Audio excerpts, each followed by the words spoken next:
All right, we are live. Welcome, my lovey. I am here with Naomi Fox Reina from lightfield.co, and we are here to talk about celebration. Welcome, Naomi. Thank you so much. I'm so excited to be here. I am thrilled you're here. So, we were talking about the link between, all right, full disclosure, I am terrible at celebrating. You know what I mean? I'm like, "Okay, cool, that's done, and now?" You know what I mean? So, I've been chastised for this many times, and I was intrigued to hear you talk about the link between a calmer, nervous system, which, hello, I think we could all use, I especially, and the actual, like, way to mark an accomplishment, an achievement, like a milestone, a birthday, a task, whatever, so will you please share more about that? Absolutely. I love talking about this topic because it's very common to just skip over celebration to be like, on to the next thing. We have a very task driven culture. And then Yes. some of us have natural wiring that makes us just find so much joy in the tasks getting checked off. And I'm that person. I'm totally like, I'll write an item on my to do list that I've already done just to check it off. I I am love it. absolutely that person. And so this is not something that has been necessarily a strength to me Mhm. either. And so I discovered this years and years ago. I was doing branding and website design, and I had spent months developing this really awesome program that was like my $80,000 package, like put in a DIY course, basically, like just how to teach people all the things. And I worked and worked, and I put all these other things aside so I could do this. And then I finished it. And then I immediately went into, oh, now I'm super behind because I haven't done all these other things. So I have to get to work and da da da da da. And it was hours later that I realized what I had done. And I was like, I just did something awesome. Like I did something that was like a really big deal. And I didn't even have a moment to like smile at myself about it.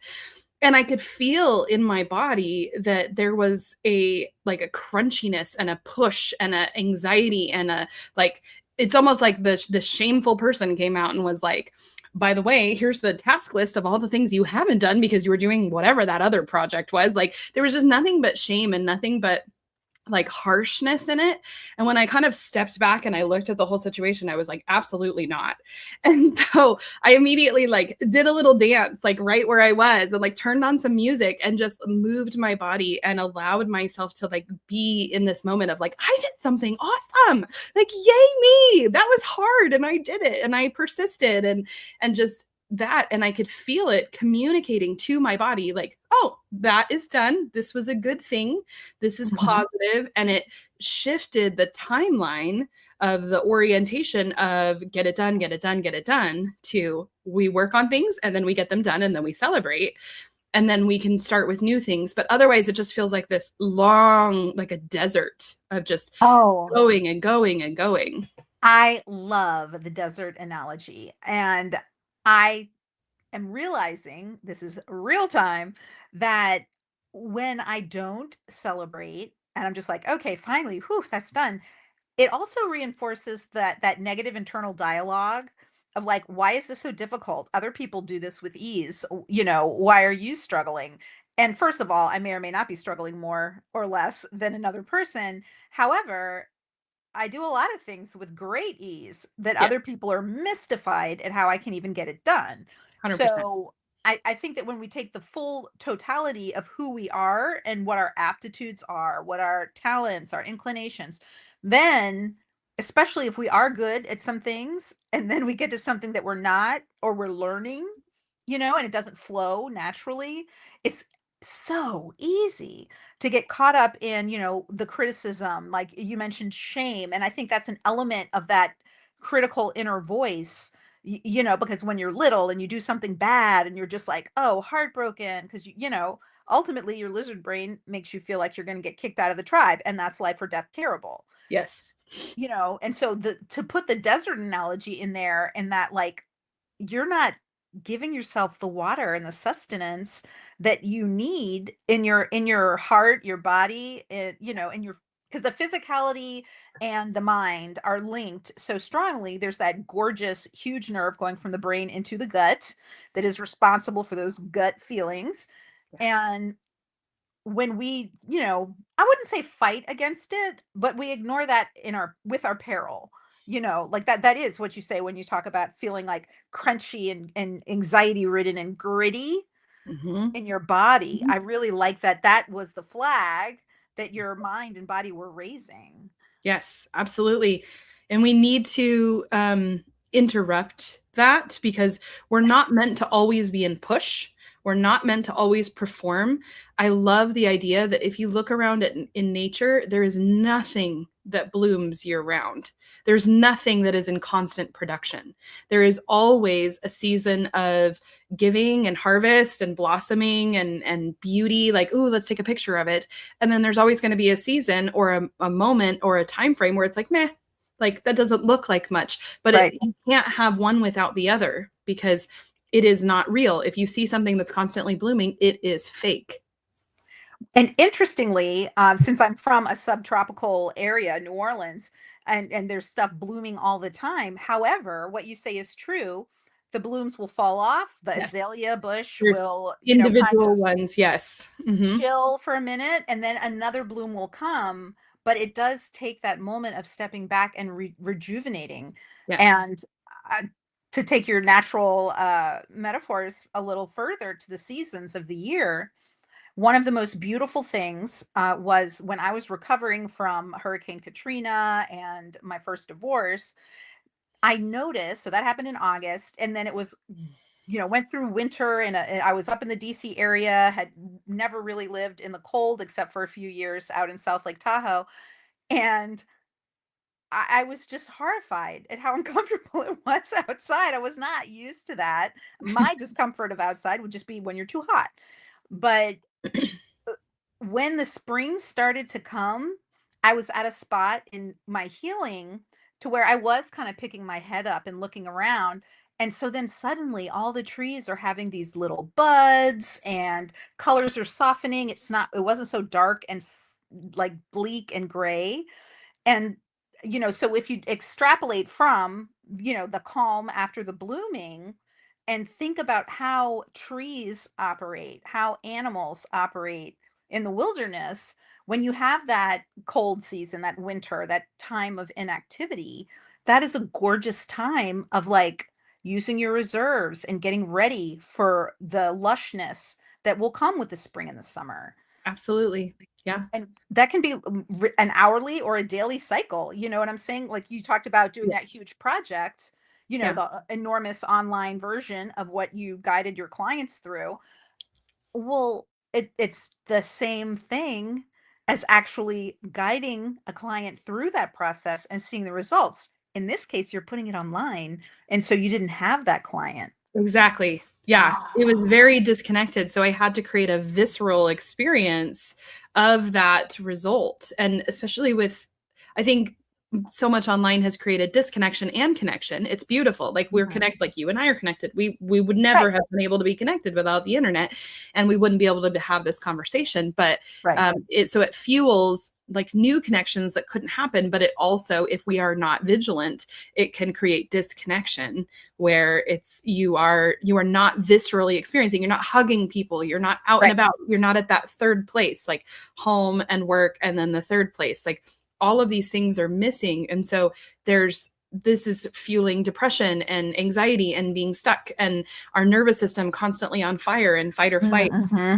And so much of it is so in our control to just say, hey, I think I will actually not participate in living my life in a constant pedal to the metal. I'm always having to get stuff done. There's never a break. Right. And instead, take a break. And it literally can be pull out your phone, pull out your favorite upbeat playlist and push play, stick your phone in your jean pocket and dance around like a fool. And like Exactly, because that can moving be your that body simple. is yeah, Yes. that is the celebration, and you're telling yourself to your Yes. subconscious, And "This smile I while am you're worthy." doing it. Flail your arms around, wiggle your butt, like go until you start sweating and like think to yourself like I am so happy and grateful that like I completed this thing or that I overcame this or I mean even if you're like I don't have anything to celebrate, do it anyway because I guarantee you there have been things you have accomplished recently that deserve that celebration. And also, I think that we get to celebrate the things we have not done. Yes. if we've avoided, whatever your temptation is, it can be food, it can be shopping, it can be 100%. drugs, alcohol, like whatever. It can be just being overly social so you don't have a moment alone with your thoughts. And if we actually do take the time to be mindful about it and just be aware of how we are interacting with our world, well, then celebrate that. How gorgeous is that? Because you want to tell your lizard brain, that subconscious Yes. brain that you cobbled together as a kiddo, you want to tell that like baseline being of yourself, hey, I'm pretty awesome. Yeah. And on the flip side, there's like I had a different experience that was themes completely opposite, but it's the same principle. When I was getting out of a marriage that was violent, I actually chose to shave my head. Like I took, like buzzers and I shaved my head, right? Did it myself. And that was a similar experience, but for very different reasons. What I wanted out of that experience, I absolutely got. I needed to know who I was without my hair because I have like amazing natural hair and I didn't know who I was without that. And there was only one Interesting. way to figure it out. And I needed to like strike a staff on the timeline of my life to declare that I would never, ever be that person again. And that's exactly what happened. It communicated very deeply to every part of me. I am a different person now. And my hair took a Mhm. long time to grow back, like much longer than I expected, actually.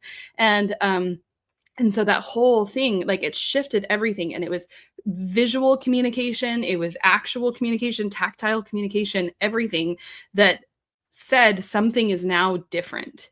And so I think if we just go through and we have all these shoulds of like, I should just keep pushing. I should get up at this time of day. I shouldn't do this. I shouldn't like, if we're not stopping and examining things and deciding for ourselves, like I'm such a fan of being proactive in your life, not just going through the motions, which is a Mhm. trauma response, but you can do little tiny things. Like most people aren't going to shave their head. And I don't like advocate that people going through hard things that are over should shave Right. their head. But for me, it was one of the most powerful gifts that I ever gave myself.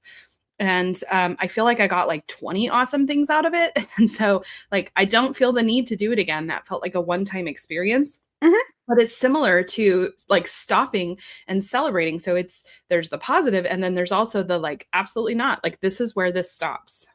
Oh, I love that. I absolutely love that. And I think that along with celebrating, whether it's through dance or, woohoo, but motion and, what you're putting out into the world, it's very similar to like I realized at a point, all of my clothes were dark.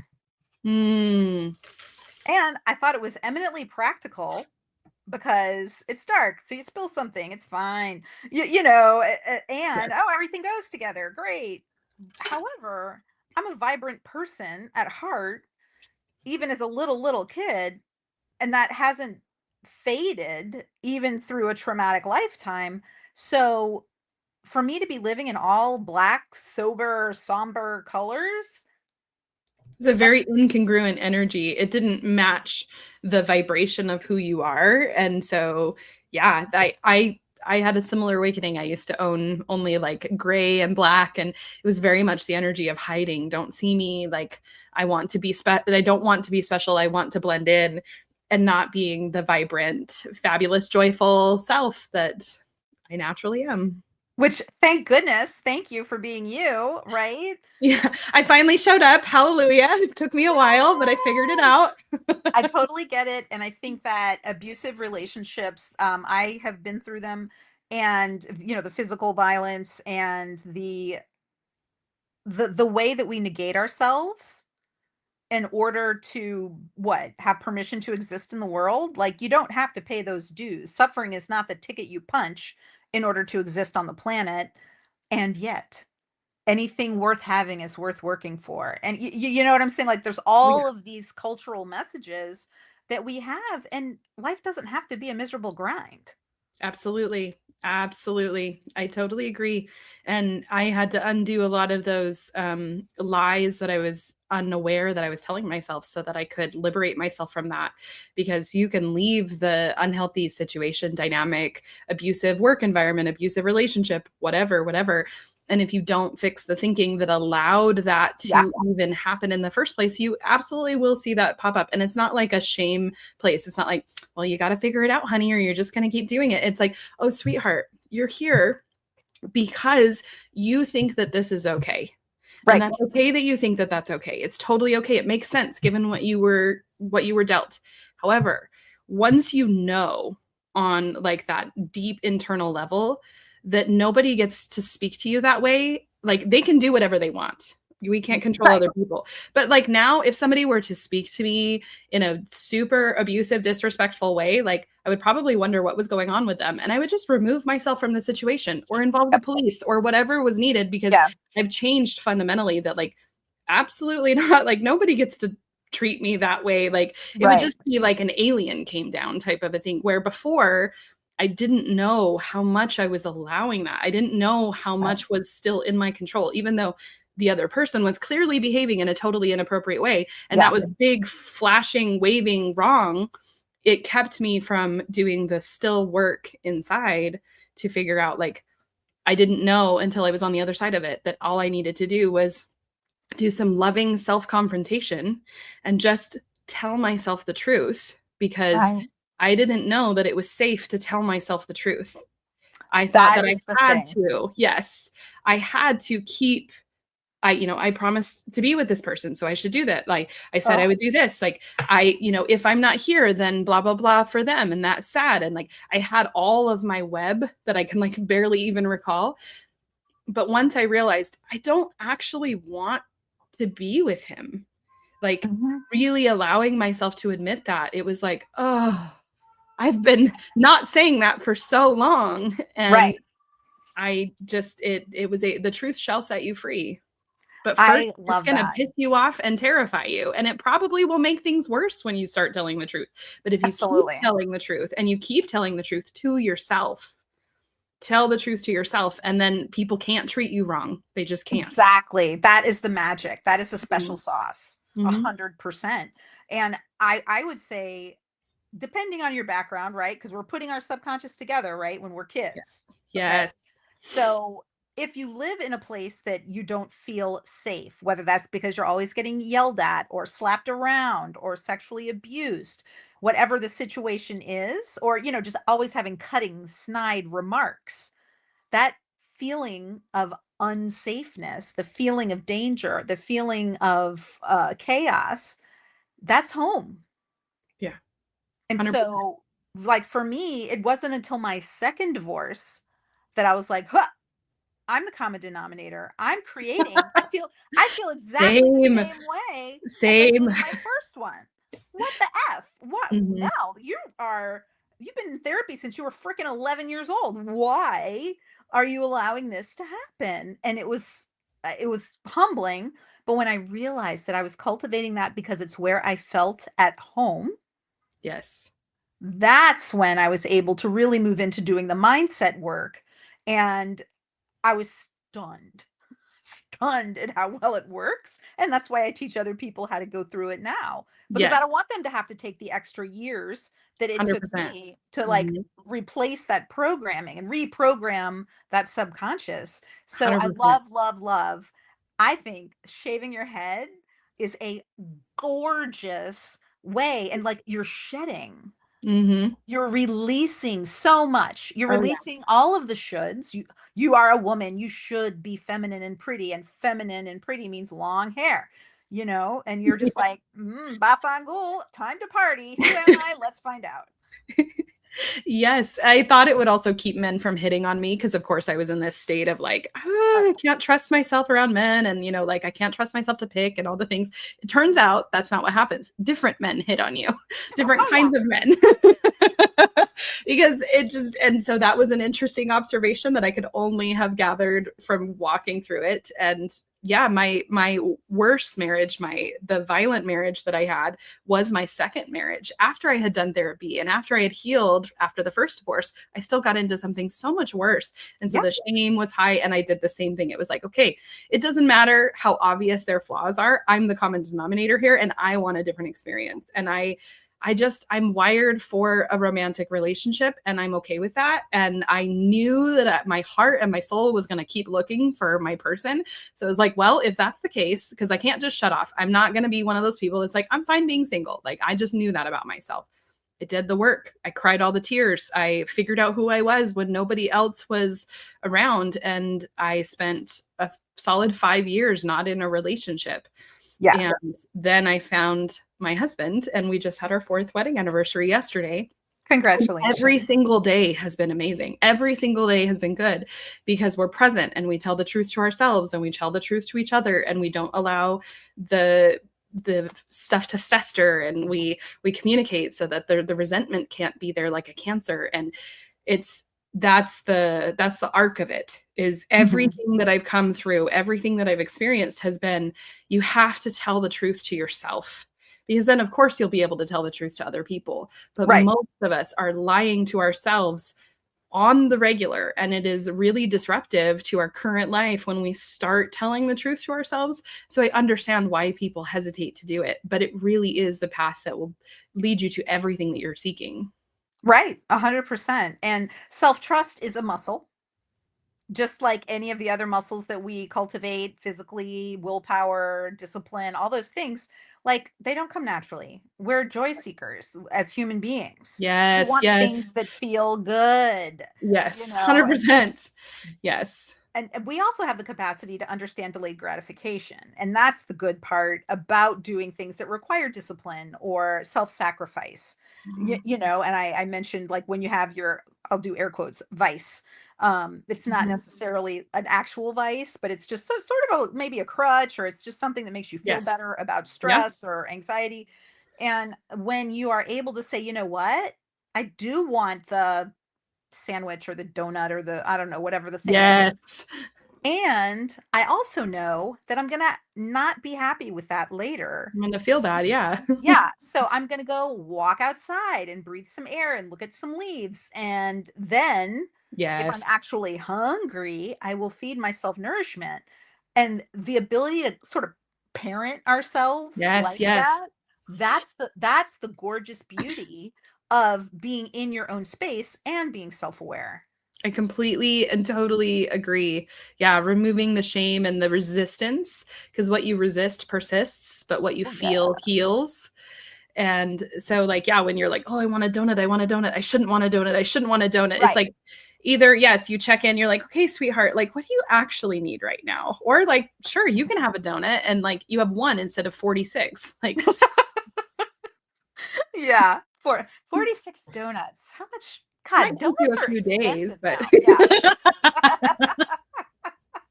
Leave it to the recovering accountant. I'm just like, wow, that would be a pretty penny. I'm just saying.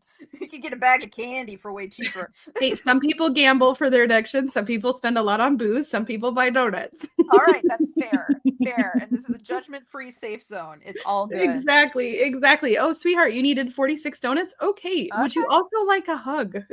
Yes, Like, perhaps a hug and some dental floss. yeah. Because we get to take care of this And vessel. it's okay if you're driven to do something like that. It's good to just get curious and be like, "Wow, that was kind of dramatic. Like, what's going Right. on here?"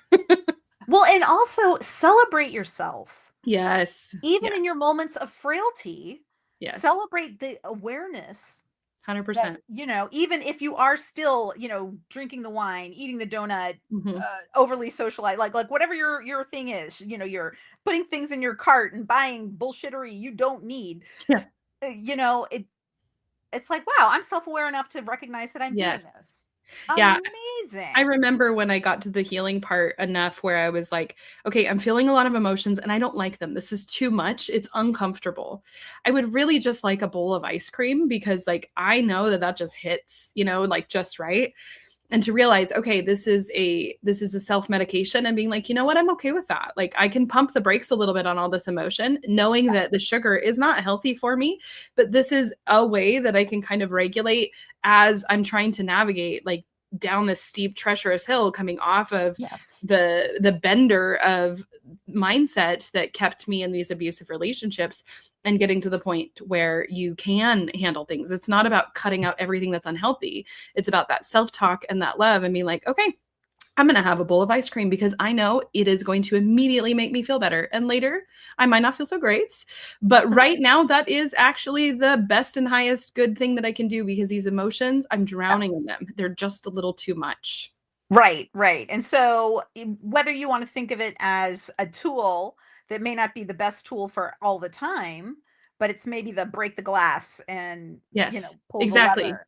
Yeah, Yeah. when you're in crisis, there are tools that we use that may not be really good to use every day. Yes, often the things that we pick up while we're in crisis are the things we need to heal from later. Um, Fair.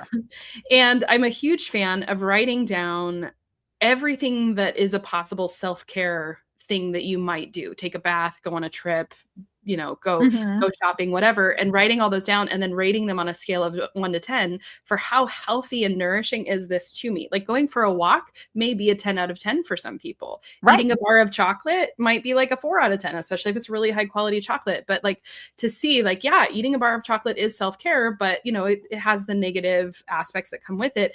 But just acknowledging and looking at that. And if you write that list out and you post it somewhere, especially if you're in the thick of it and you're trying to like navigate your way back to joy, back to the core of who you were, maybe before you were born. Like all of us have come from joy, all of us are going to joy. Like you said, it's our orientation, it's like what we are here for. As we navigate back to that, having that list so that when you're in that crunchy awful space, you just look at the list. It's like taped to your bathroom mirror and you're like, okay, let's see, an 8 out of 10, yeah, that'll do. And then you just Right. do that thing. Some of them are going to be free and instant, like draw a bath and jump in. And some of them are like, Right. I'd like a trip to Paris. It's like first class tickets. It's like, Okay. Then that you may take a start little more planning. planning. Right. So Yeah, if you can go to Paris on that first class ticket, how would you go about it? How would exactly. that unfold? You put it into Yeah. action. And Hmm. also instantaneous. I love that. Draw the Yes. bath, dance around. Yes. Do Yes. some jumping jacks if you don't have a song in your heart, like just Yes. moving your body, Yes. it reinforces that you're alive. 100%. I think we have way more power in our immediate space than most of us realize. We think, oh, I can't go to therapy, it's expensive, or I can't go do this thing that I heard about that my friend did and it was like $5,000 because it's just, or it doesn't happen until next year or whatever. It's like, yeah, that might be true. That there might be Yeah. truth to those things. And there Yes, could right be some now. goodness. Yes. Yeah. Yes, exactly. Oh, Oh, I love it. And also to wrap it back in, remember to celebrate when you do have yes. the moment of realization, that self-awareness, and oh wow, I am in the middle of a bleep storm. This is not my favorite season. Yeah. And okay, so it's going to be crappy McCrappertons and you'll get back to the joy. Yes. It's there. Yes. You can look outside. I see the sun awning waving in the gorgeous breeze. That breeze comes from things that happen that I don't even understand. The whole Yeah. world global weather system. Yeah. And when we can do that, and zoom out or get really, really in close, that in itself, I would put on that self-care list. 100%. I totally agree. And celebration needs to be on that list too. Yes. Yes. Oh, thank you so much, Naomi. I really appreciate you being here and sharing so candidly and vulnerably. I appreciate you so much. Oh, thank you. This was a great discussion. And I'm sure those that are still listening, I'm so glad that you're here because I'm sure we said something that was like, ooh, Yeah. that's the nugget I needed today. Absolutely. And if you want anything clarified or more information, please reach out. That's what we do. That's what we're here for. Absolutely. Hugs, hugs, hugs.